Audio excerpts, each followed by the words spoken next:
خداوند کے زندہ اور پاک کلام میں سے زبور کی کتاب اس کا 135 باب۔ خداوند کی حمد کرو، خداوند کے نام کی حمد کرو۔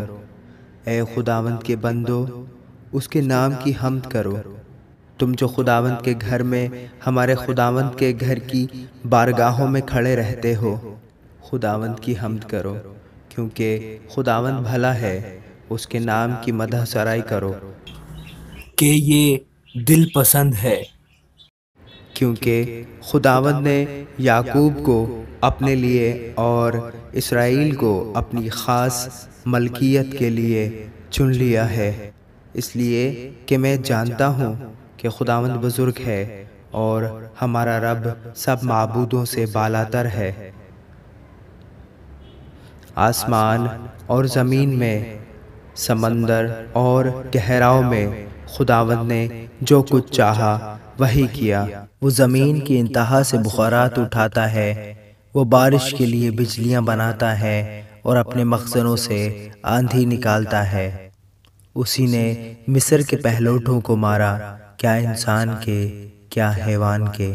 اے مصر، اسی نے تجھ میں فرعون اور اس کے سب خادموں پر نشان اور عجائب ظاہر کیے۔ اس نے بہت سی قوموں کو مارا اور زبردست بادشاہوں کو قتل کیا، اموریوں کے بادشاہ سیحون کو اور بسن کے بادشاہ اوج کو اور کنعان کی سب مملکتوں کو، اور ان کی زمین میراث کر دی، یعنی اپنی قوم اسرائیل کی میراث۔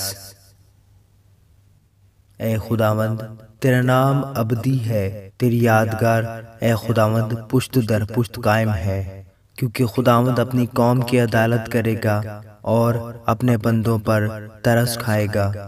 قوموں کے بت چاندی اور سونا ہے، یعنی آدمی کی دستکاری۔ ان کے منہ ہیں پر وہ بولتے نہیں، آنکھیں ہیں پر وہ دیکھتے نہیں، ان کے کان ہیں پر وہ سنتے نہیں، اور ان کے منہ میں سانس نہیں۔